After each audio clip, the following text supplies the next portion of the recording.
Welcome to everyone gathered in community here this morning. I'm Claire McWilliam, and I'm happy to welcome you here on behalf of the community at Central United. Today is a special day where we pause to honor all mothering people on this Christian Family Sunday. We acknowledge that Mother's Day can be a complex mix of joy and sorrow, and we welcome all experiences. We honor those in the trenches of child rearing, those that foster, mentor, or hold spiritual rights.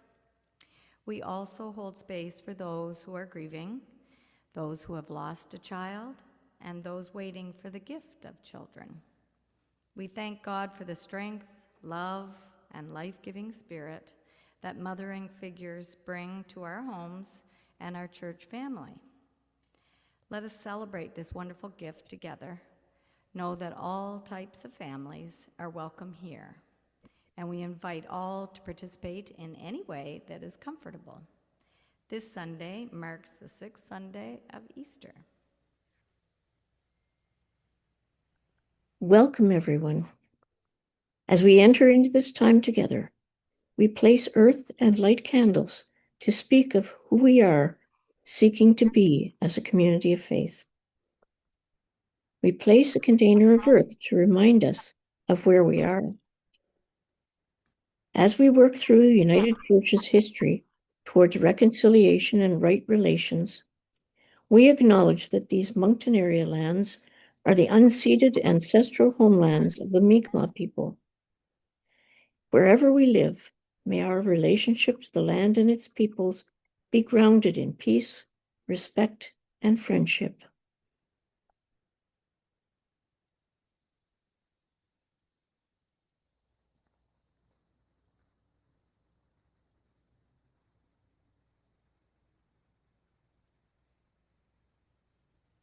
We light candles to acknowledge who we are.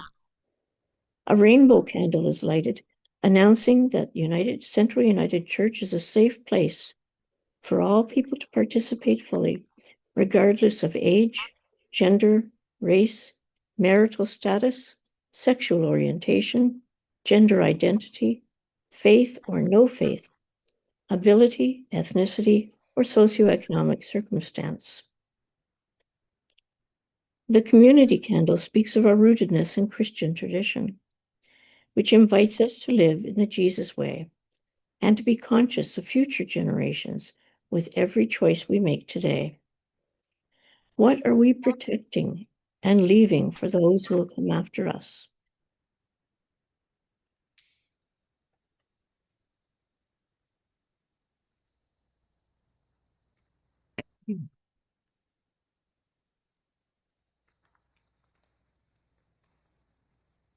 God is Gaia. If every being can be another name for God, as Aquinas taught, then surely Earth, our mother in so many ways, our home so blessed and so richly endowed with beauty and life and diverse and wonderful creatures, can be another name for God. Hildegard sings thus: "The earth is at same time mother, mother of all that is human. She is mother of all, for contained in her are the seeds of all."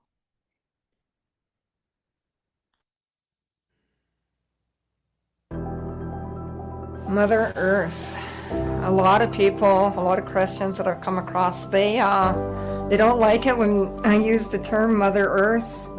We don't pray to Mother Earth. Mother Earth was created by Creator. She was created to provide for all of our needs, all of the necessities of our life. She provides good food for us. She provides medicine and fresh water. She provides things that we can build a shelter out of. Everything in creation, it has a spirit. Creator breathed life into us. He also breathed life into the trees, into the rocks, into the animals. And everything that has breath gives praise to the Lord. Isaiah 55:12 says that even the mountains will burst out into song, that even the trees will clap their hands. Jesus said that even the rocks will cry out to him. So we're not praying to Mother Earth, but we do recognize that everything on Earth has a spirit, and these are a part of all of our relations. God loves diversity. He loves creation. He loves to create. So when we talk about Mother Earth, that is not a bad thing.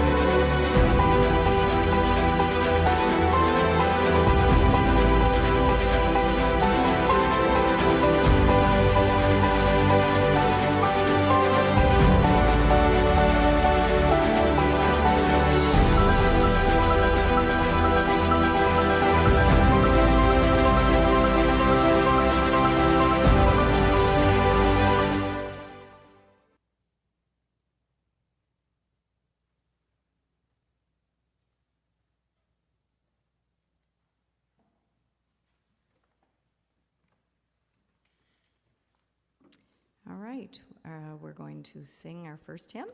It's Voices United, 624, Give to Us Laughter.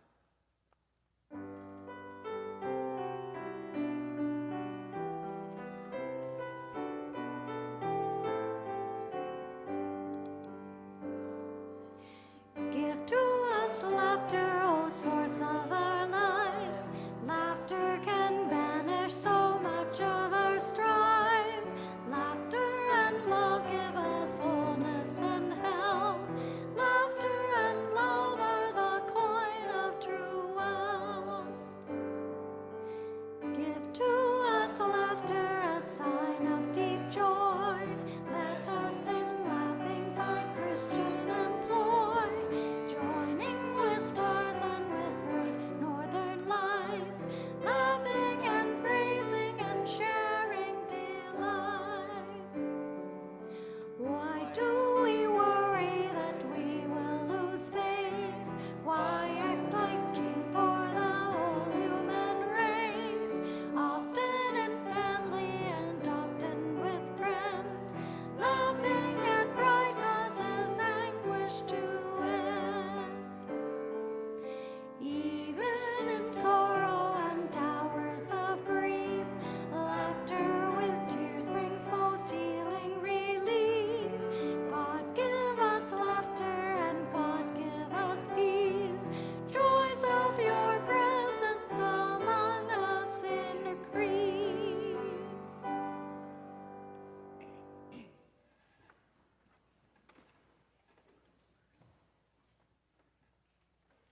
We'll pray. Creating God, we do not walk in darkness, but in your light and love. You carry us when our feet fail and hold us high above. And we do not drift in every tide, but stand upon your truth. You are our map, our friend, our guide. We put our trust in you. So as we walk, a shield of faith surrounds our every move. You are our quiet fortress. We know we are safe in you. Amen. And we'll have Pauline Barton come up and read the scripture reading today.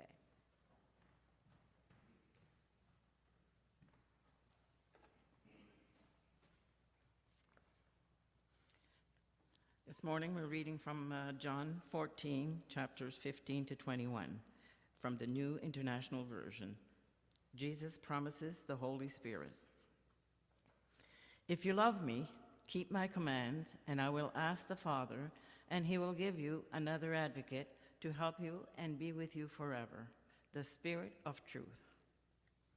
The world cannot accept him because it neither sees him nor knows him.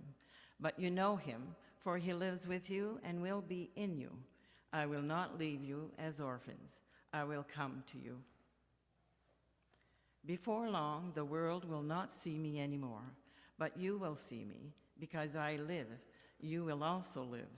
On that day, you will realize that I am in my Father, and you are in me.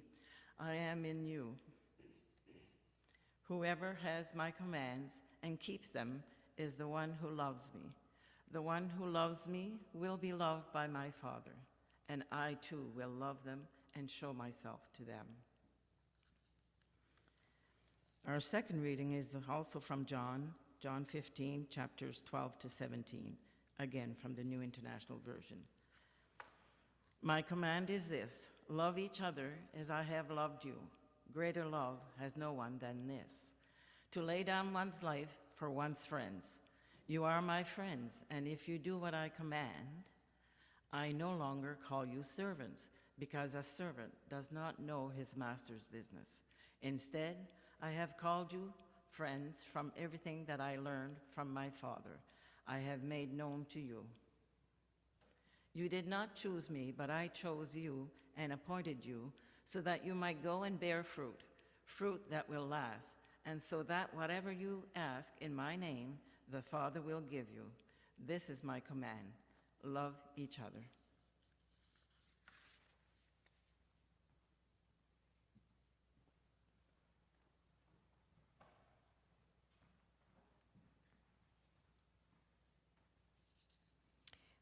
If everyone would like to join in, this is a unison prayer.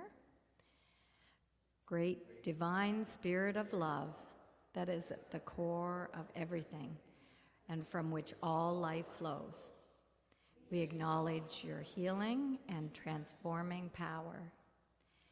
May the spirit of unconditional love and forgiveness flow through each of us and enable the realm of love to spread throughout the world. Like the flowers in the fields, ensure that we have the basics we need to live, and give us the love and commitment to ensure that others have what they need too.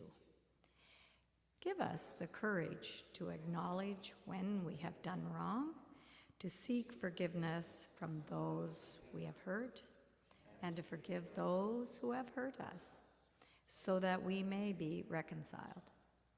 We acknowledge the power of self-giving love to transform individual hearts and the world.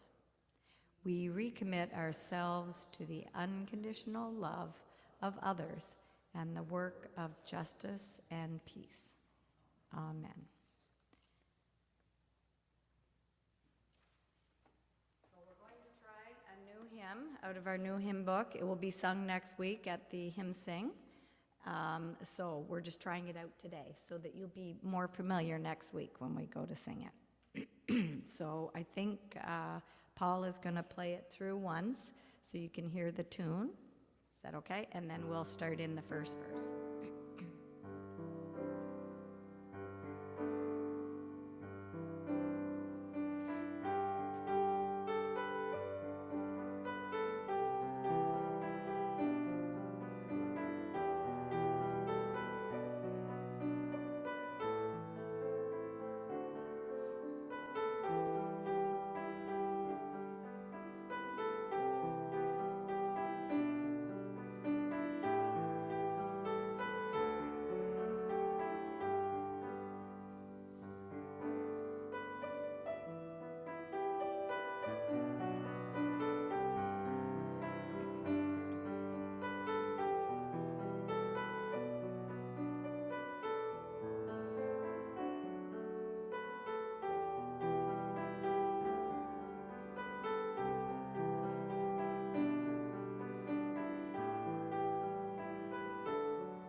As the wind a song through the trees, as the stirring of the breeze, so it is with the Spirit of God.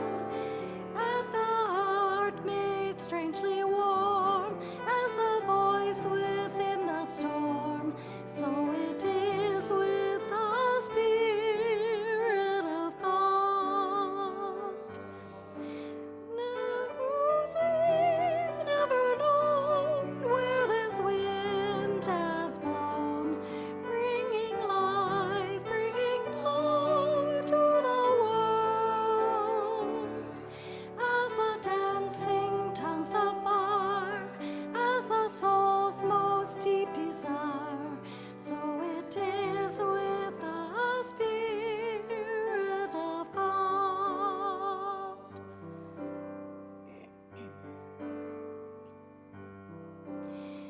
as the wind remove the rain, as the hope that's born again.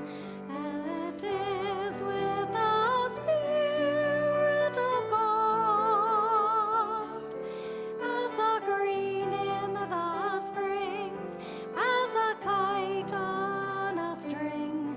It is with the Spirit of God, making paths that are new, making peace come true, bringing gifts, bringing love to the world.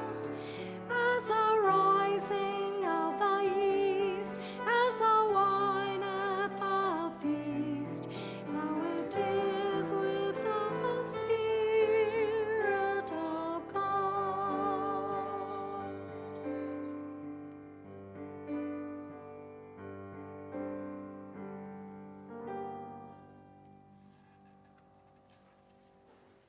It's a pretty piece. I hope you liked it. So now I introduce Zach and Amber Robichaud, and they're going to speak to us about their Guatemalan mission. More or less. Oh, no, I'll hold this here. That's fine. I will put my glasses on. So this could be a continuation of Carol's reflection last week. Amber and I actually visited the city dump in Guatemala City that she spoke about. And I thank you for the invitation to share this morning. So this is what I'm mainly going to share about is the story, a small part of the Guatemalan story, and we're people of story. We have been kind of brought into Abraham's story, and we have our own story here in Canada and in this area. So I'm going to share a little bit of the Pocumchi story in central Guatemala and Guatemala more broadly. We lived in Tactic, which is in Alta Verapaz, which means upper true peace, which I'll share about in a minute. Spain conquered all but two provinces, two departments in Guatemala by the sword. Quiche hero Tukun Uman is celebrated because of his defiance of the invading forces. He was killed in 1524 alongside countless other Mayans. The rest were subjugated to serfdom and on their own land. So they lived precarious lives on the same land that they were ordered to exploit for sugar, maize, coffee, indigo, cardamom, fruit of all kinds. You can just imagine that fruit was incredible in Guatemala. Avocados, which are fruit, I guess, nuts, cacao, and they had no political or economic power. And Guatemala is unique among much of Central America in that the Mayans and the Spanish did not mix very much through marriage, and so there's still quite a distinct people group.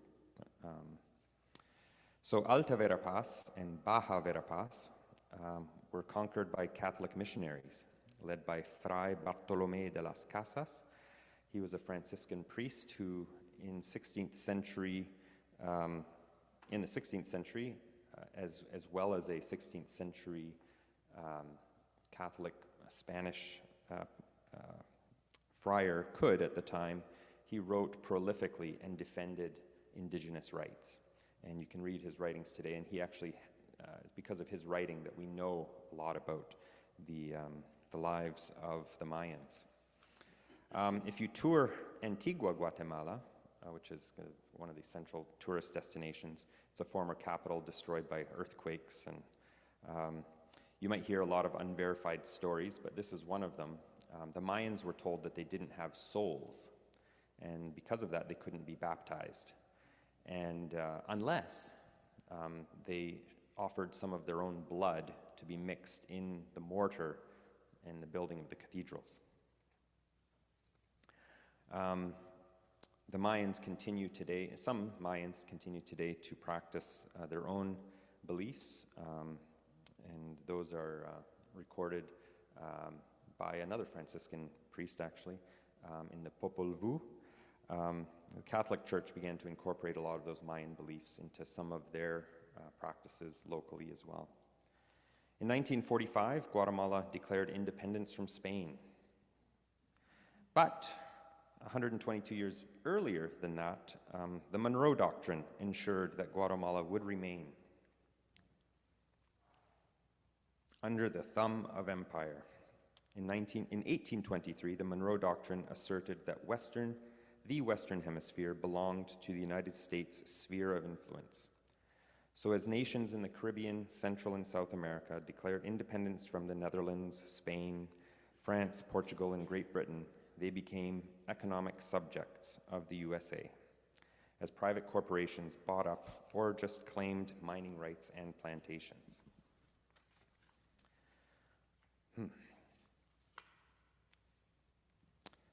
Guatemala's second democratically elected president, Jacobo Arbenz, continued national reforms from his predecessor, who had established minimum wage and education programs.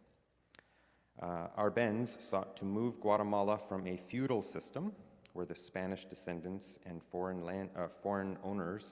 landowners operated as lords over the Mayan laborers. So he wanted to move it from a feudal system to a capitalist system, to kind of move them into the capitalist world by redistributing, and get this, unused land, so not existing farms, but unused land that was a part of the, at most, 1,700 different plantations or fincas, estates, that sort of thing, that were from these lords, so taking unused land and redistributing that land to 500,000 people, about a sixth of the population. So one of these foreign landowners, some of you might know, is the United Fruit Company. Has anyone heard of the United Fruit Company? Oh, well, they've changed their name to Chiquita. They had to rebrand. Anyway, they helped prompt the CIA to respond to Arbenz reforms. 18 months after the land reforms, Arbenz was ousted by a CIA-backed military coup d'etat in 1954. Civil unrest grew to an all-out civil war in 1960 between the US-backed military dictatorship and MR-13, a guerrilla resistance backed by socialist and communist countries. The war was just one of many proxy wars of the Cold War.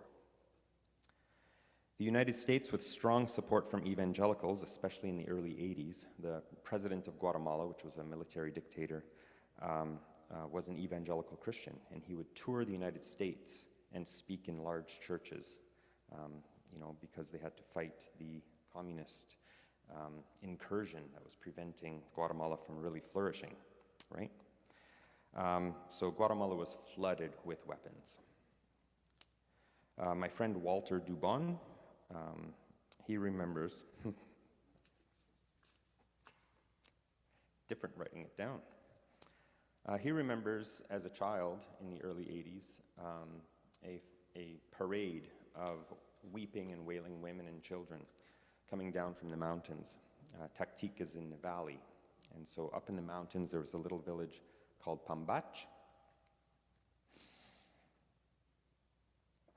And this is important, I guess, because their story, because there's so many of these stories in Guatemala, doesn't get told very much.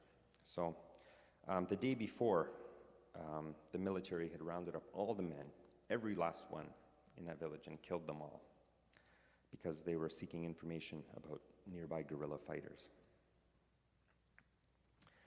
A few years later, Walter was picked up by the military when he was 18. And he was told that he would be joining the military. It was conscription. But a mob, and this is probably the best mob story I've ever heard, maybe the only one, a mob actually pulled him physically from the truck, saying that the military would not take their best and brightest.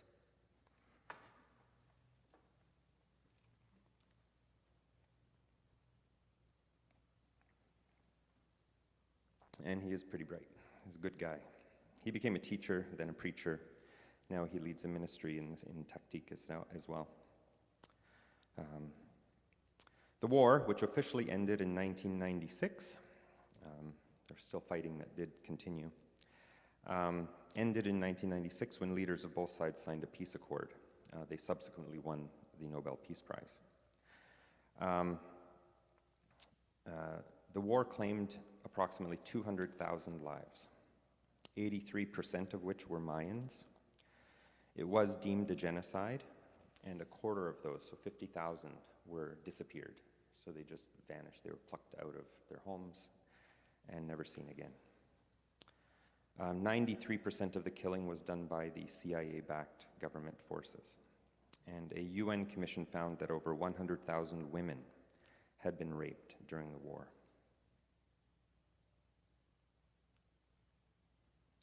So the consequences of the war still reverberate, because it's only like 30 years now. There is virtually no wildlife in Guatemala, as guerrilla forces and local people were forced to hunt for their food because crops were burned and the labor force was conscripted or killed.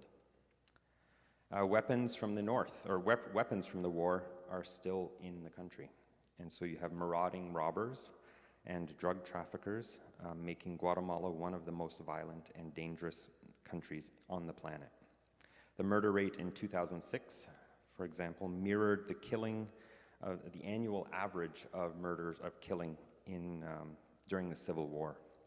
15 murders per day in a country with 1/3 the population of Canada. By comparison, Canada has about 2 murders per day. So Guatemala's infrastructure currently also depends largely on foreign aid and investment, which means that they don't actually own their country. You see billboards, European Union did this, China did this, the United States did this. Schools and hospitals operate on shoestring budgets.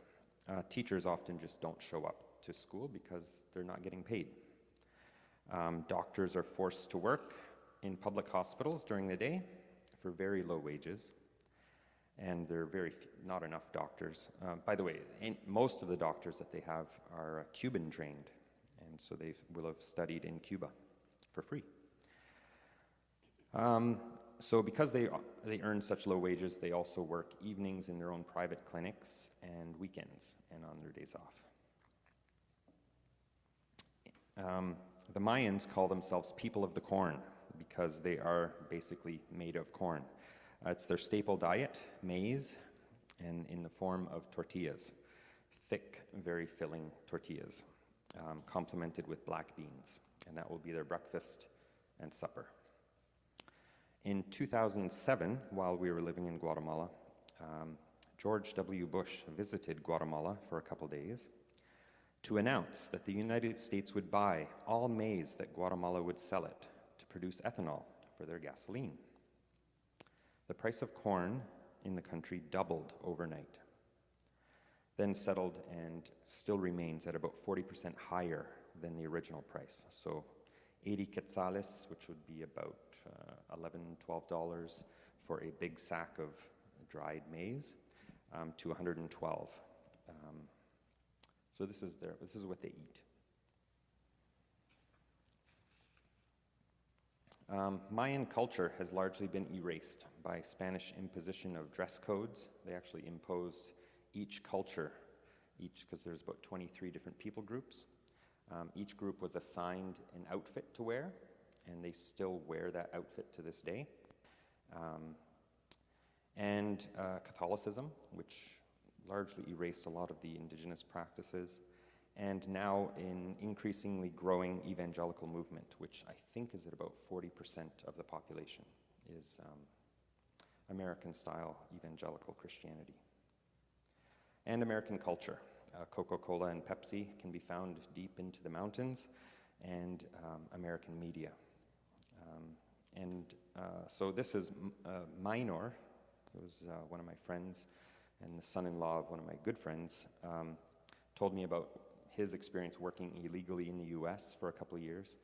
He was eventually deported and lost all of his savings. That's how they do it, right? So when you're deported, you lose your bank accounts and you lose all of that. A couple months after telling me this, he went back to the US, sneaking in and abandoning his family again. He couldn't make the same amount of money in Taktik as he could working construction in the United States. So he stopped communicating with his family a few months after that, and as far as I know, they never heard from him again. Guatemalans are desperately wanting to live the way that we do. Cars, cell phones, clothes, big houses, travel opportunities, high-paying jobs.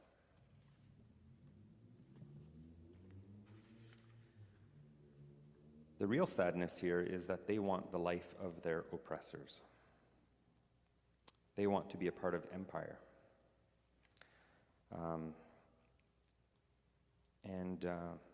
They want to be a part of empire which cannot exist without violence and imposed poverty. We haven't experienced the violence and poverty that has produced the standard of living that we enjoy, that I enjoy. And because we haven't experienced that violence and poverty, we aren't likely to critique our own poverty of the soul, the poverty of empire. I contend that we as Westerners, beneficiaries of colonial empire, are most impoverished, and more impoverished than we might realize. We are the rich men seeking to enter the kingdom of heaven, men and women.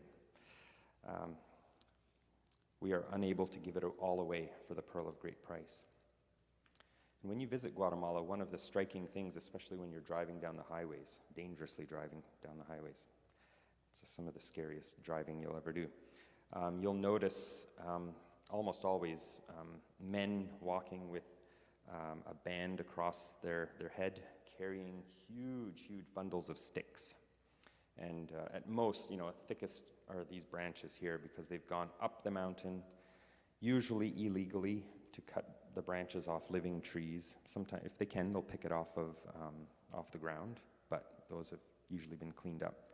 And so the forests are starting to really die because they're killing these trees for firewood. But you'll see them doing this, and you'll often see children doing this. And if you get to visit the homes, the cinder block homes, if they've made enough money to do that, or they will build it out of mud and straw. If you see inside those homes, you'll often find young girls doing weaving and making those same outfits that were imposed on them by the Spaniards centuries ago. They often quit school for this because it does provide a little bit extra money. So these are poor people.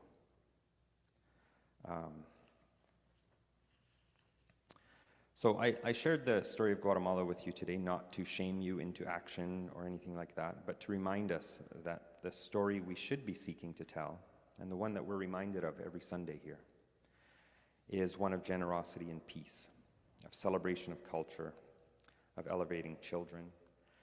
In Taktik, they build now, if you're building a house in Taktik, you build it with cinder blocks, and the men carry these cinder blocks, by putting two hands behind their back, and we'll stack 4 cinder blocks. So they're carrying them like this. And because they're in a valley, all the good land is taken, so they have to go up the hills, and very steep hills, and they'll walk up these very narrow, muddy paths. But the children love to help. And so they'll grab one block, and they'll kind of get in the train of people walking up the hill. And these men with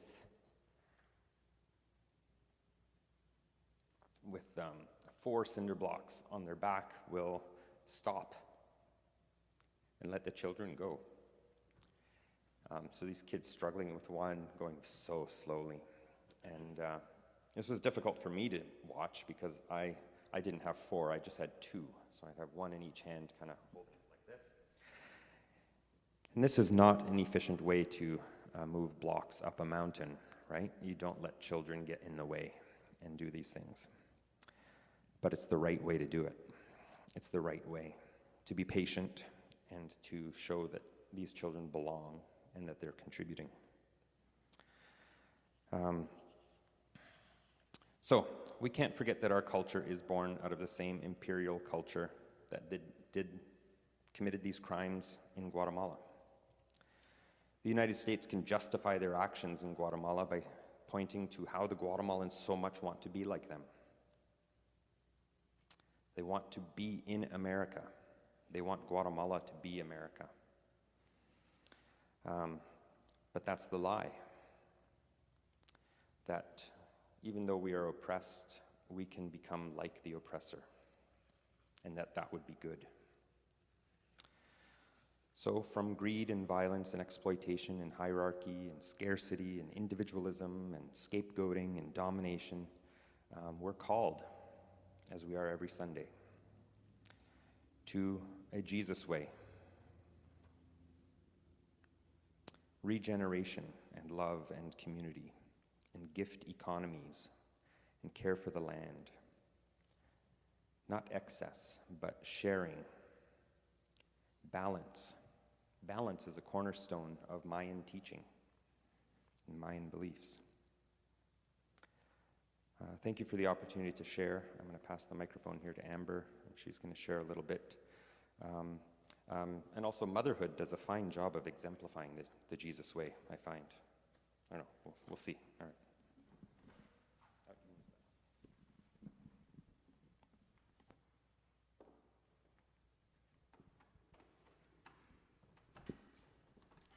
Taller than Claire. Just rotate the mic. Oh, thank you. All right, my name's Amber, and so I had quite a different experience from Zach in Guatemala because I was a stay-at-home mom for the most part in Guatemala. So we moved there when our eldest Blaze was just 3 months old. So in retrospect, I thought, oh, how hard can it be? Babies are babies, doesn't matter where you live. So very naive, which is fine. So then some funny things about being pregnant. So then when Blaze turned 1, we got pregnant with our second, with our daughter Acadia. And I remember going to a doctor because I had a terrible sinus infection. And I was quite pregnant then. I was probably 7 or 8 months. And all he wanted to talk about was my pregnancy. Was I taking prenatal vitamins? Was I, going for ultrasounds? And I couldn't get him to focus on the fact that I was sick with a sinus infection. He was so focused on wanting to talk about my pregnancy. And then when I was pregnant, we had friends and church ladies who wanted to throw us a baby shower. And I said, no, we don't need anything. Please don't. No, thank you. Thank you so much, but don't. And so they threw me a surprise baby shower, which ended up being on the night Acadia was born. So during all these silly, the silly baby shower games they play, I would go outside and walk around about every 10 minutes to breathe through contractions. And Acadia was born later that night. So very generous, thoughtful culture. And then having the kids, so I would go to the market. I have my Guatemalan basket there, so everyone brings their baskets to the market. And Carol had a matching one last Sunday too.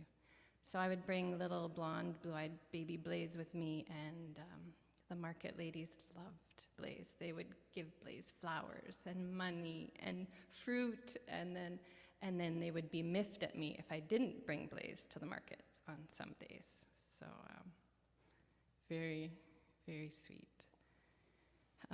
Blaze learned how to walk at the famous Mayan ruins in Tikal. So these are the ruins that are in one of the old Star Wars movies. They're these big pyramids, yeah. What else? Acadia, we had Acadia with a local a Guatemalan midwife. This scarf was a gift from our midwife, Doña Marta. And so we met with her and asked questions. We had a friend who asked questions. Our Spanish, Zach's Spanish especially, got really good. Mine was okay. And so we felt comfortable with her. She'd probably birthed hundreds of babies in her life. So when it came to the birth, though, we were realizing her Spanish was not great. So our Spanish was okay, but we definitely did not speak the indigenous language of Pocumchi. So the birth went fine. Acadia turned out fine, but it was a good, a funny experience. She was weighing Acadia after she was born on a little cloth hammock with a little scale, kind of like how you weigh your fruit. And the midwife, she kind of eyeballed it and was like, "Oh yeah, 8 pounds." And Zach's like, "No, no, no, no." So he looked closer. "Oh yeah, 7 pounds, 11 ounces." So that's not something we eyeball in Canada, right? Is a baby's weight.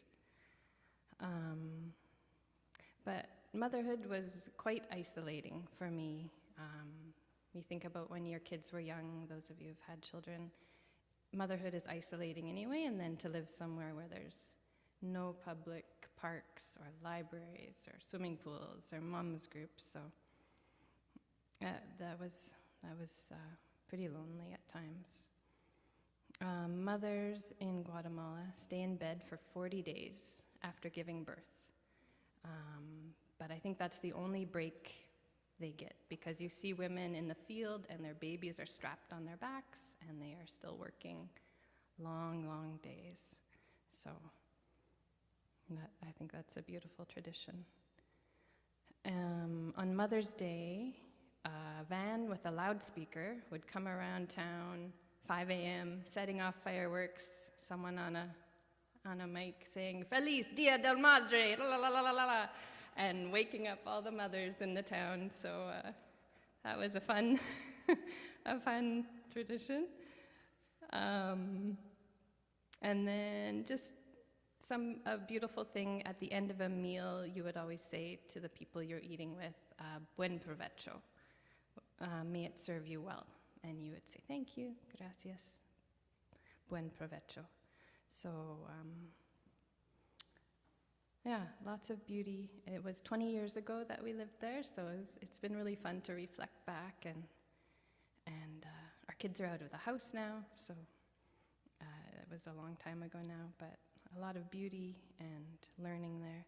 So I'll leave you with Dios te bendiga, God bless.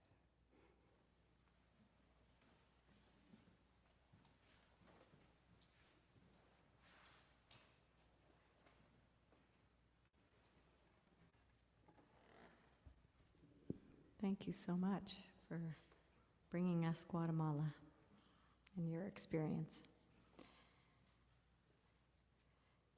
We'll do our offering commitment. We show commitment through our choice to support the ministry here at Central and overseas as well, through our time and our talent and our treasures. And thank you all for your presence here today. So we'll sing More Voices 191. It's just a short refrain. We used to sing it a few years ago, and every once in a while we bring it back. So here we go.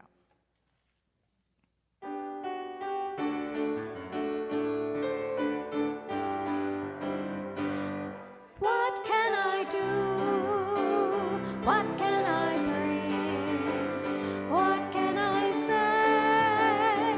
What can I sing? I'll sing with joy. I'll say a prayer. I'll bring my love. I'll do my share. What can I do? What can I bring? What can I say? What can I say?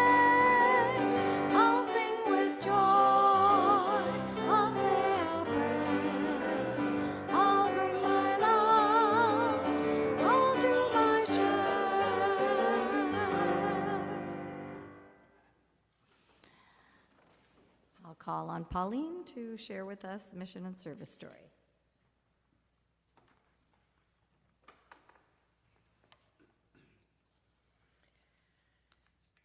In January 2025, in the Eastern Carpathian Mountains of Ukraine, a retreat in Tuklia offered mothers and children a chance to step away from the pressures of daily survival and receive care.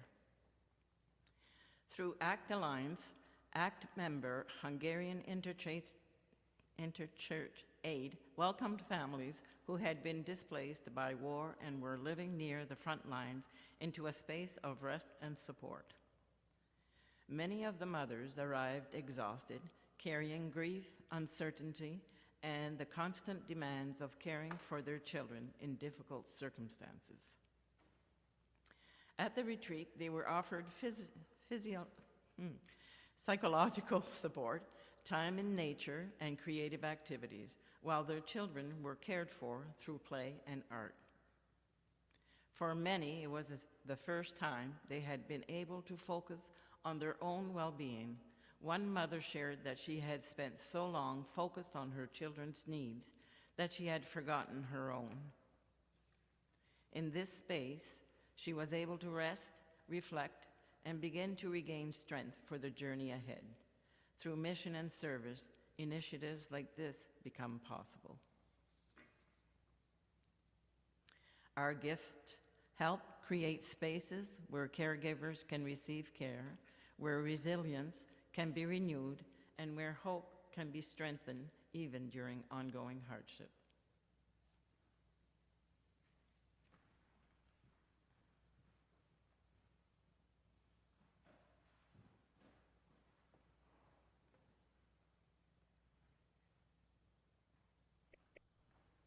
As a community, we bring our hopes, dreams, joys, and concerns to this place.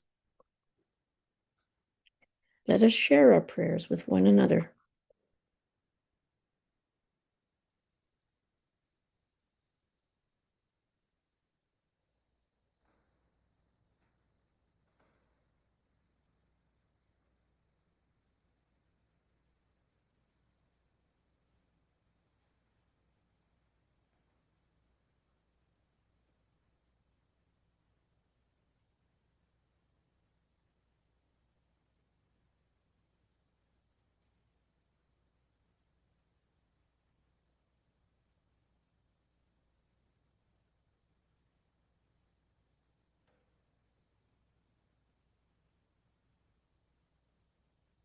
I'm sure we're all enjoying the beginning of spring, the warm weather.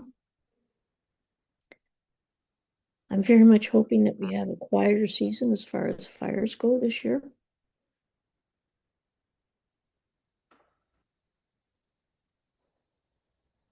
Even though we've already had a few.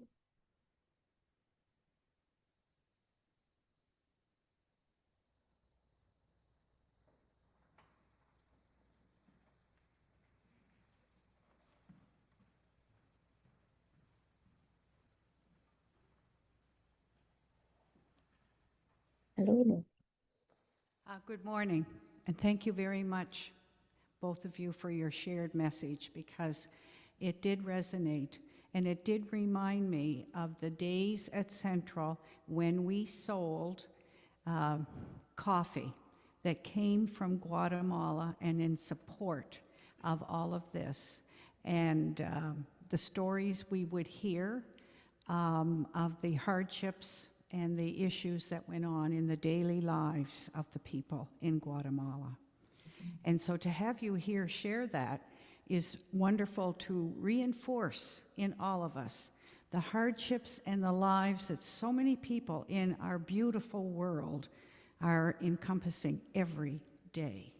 So thank you on behalf of everybody, I'm sure. And you'll hear more, I'm sure, at coffee and conversation. But I also want to share with all of you as well, so many people that have hardships, and remind them that they are all in our prayers.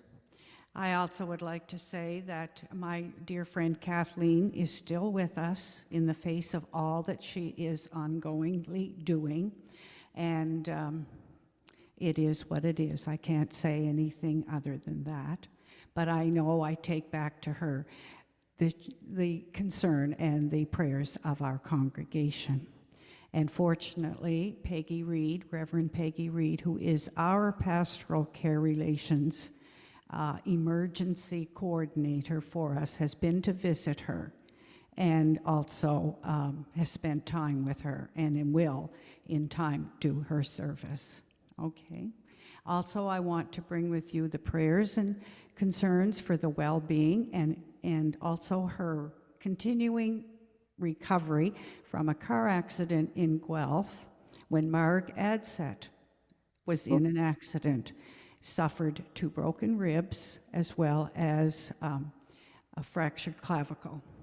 She is now home. I have called and talked to her.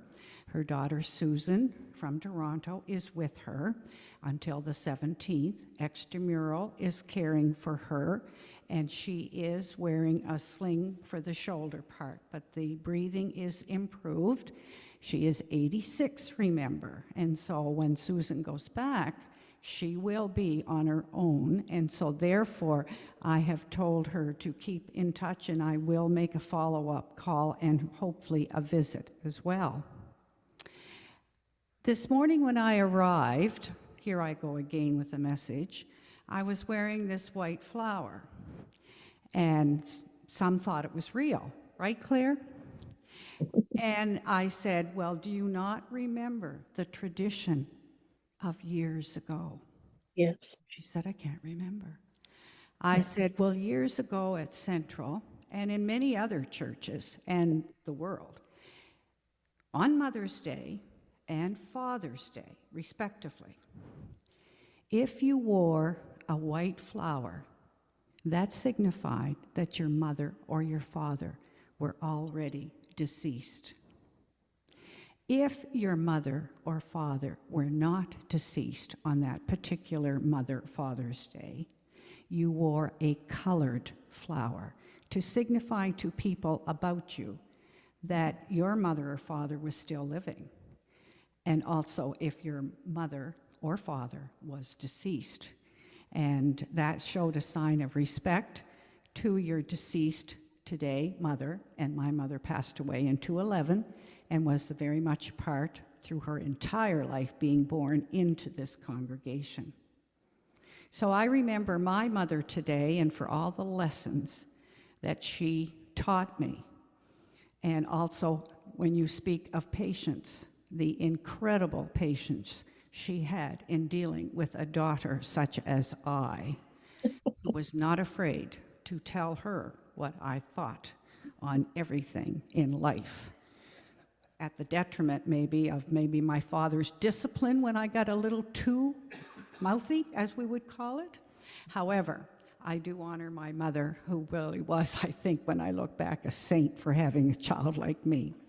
So I bring all this to everybody that's here and those online, that today we honor our mothers, in particular today, all the lessons that they taught us, the faith they had in us, the strength they had, depending on the era of where they grew up and all of the challenges that faced them. And I can't imagine having a baby being a retired nurse in Guatemala. You are very brave. I looked over at Marcia because Marcia was a baby nurse and labor and delivery. And I'm thinking 40 days in bed afterwards. We wouldn't allow that here because I wanted to ask you another question, which I'll ask privately. But anyway, thank you again, and I admire you for what you were able to do. Seriously.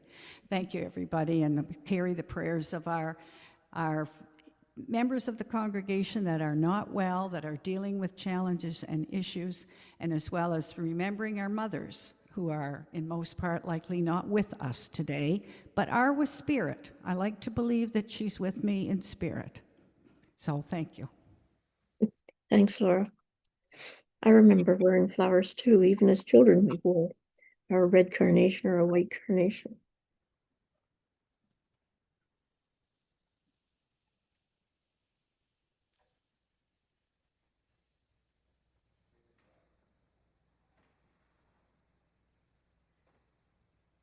Anyone else?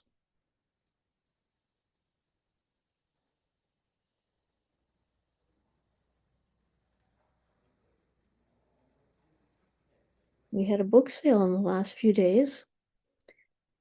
And we want to thank everybody who worked on that and everybody who bought books. I was in the bought books category. Foolish, but I did anyway.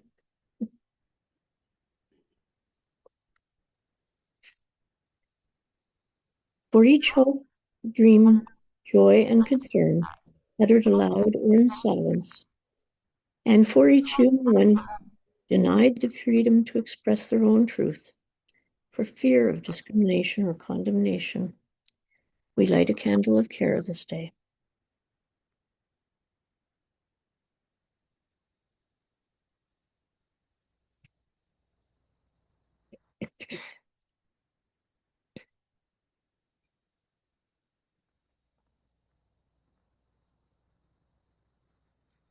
Creator, in the outpouring of your spirit, we affirm that we are not alone.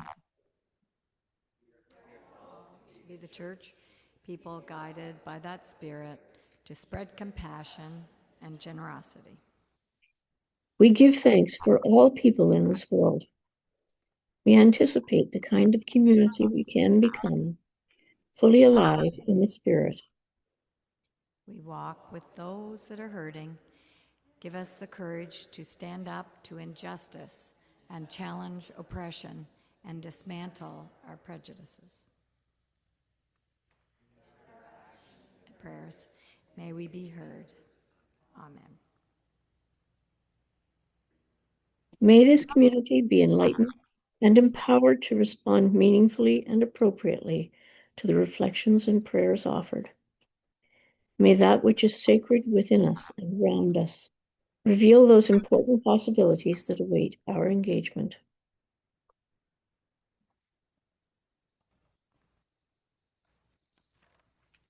Our next hymn is More Voices 142, Oh, a Song Must Rise.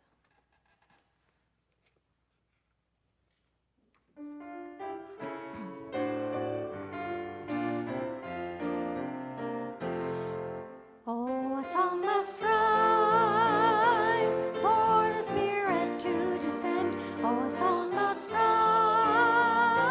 once again, singing out God's praises and glory. The faithful voices blend. Oh, a song must rise for the Spirit to descend. From the mountains to the valleys, from the desert to the sea, a song must rise once again. From the voices of our leaders, the voice of you and me, a song must rise for the Spirit to descend. Oh, a song must rise for the Spirit to descend. Oh, a song must rise once again.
Call on Pauline. Go for it.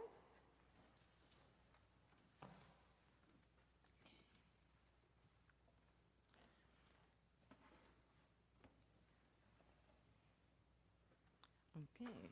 Whatever wilderness the Spirit has brought to you, walk in boldness as we commit to action.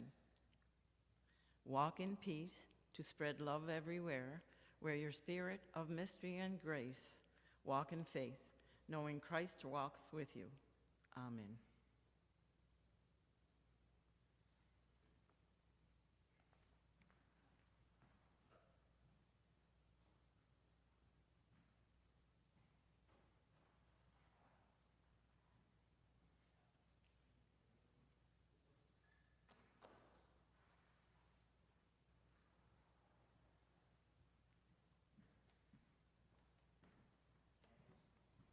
Candles.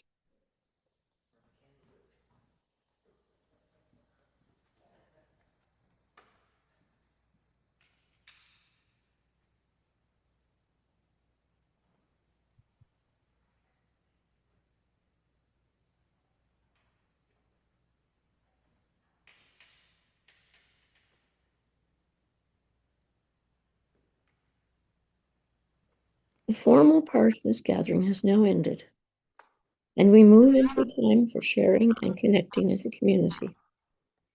We all have differing schedules and commitments. If you need to be somewhere else, please feel free to leave at any time. We appreciate your presence with us today, and we hope you'll join us again very soon. Are there any announcements to be made this morning in addition to what's been included in the email?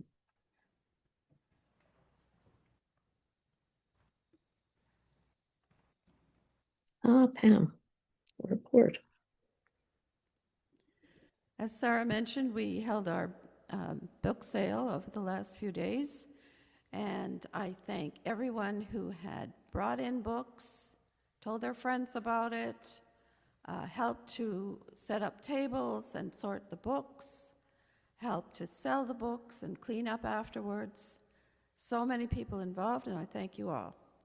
The book sale resulted in $1,055, which is not as much as we've had sometimes, but more than we've had other times. So I'm quite pleased. A lot of people got new books, new to them books, to take home and enjoy, and others, and maybe some of the same people, cleared off space in their shelves for those new books. So it's all good. Thanks very much. Thank you, Pam. Good project. Are there any birthdays or more announcements? Big thank you to Pam for all her work and time, because it is a lot of time. And yeah, it's a big effort, but thank you so much. Just coffee on Wednesday at Damascus Coffee in Riverview.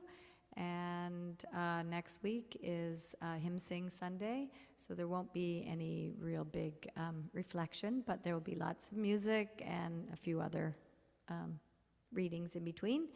And we'll have a soup lunch following, so please come next week. And I think that's all I have. Yep. Anybody else?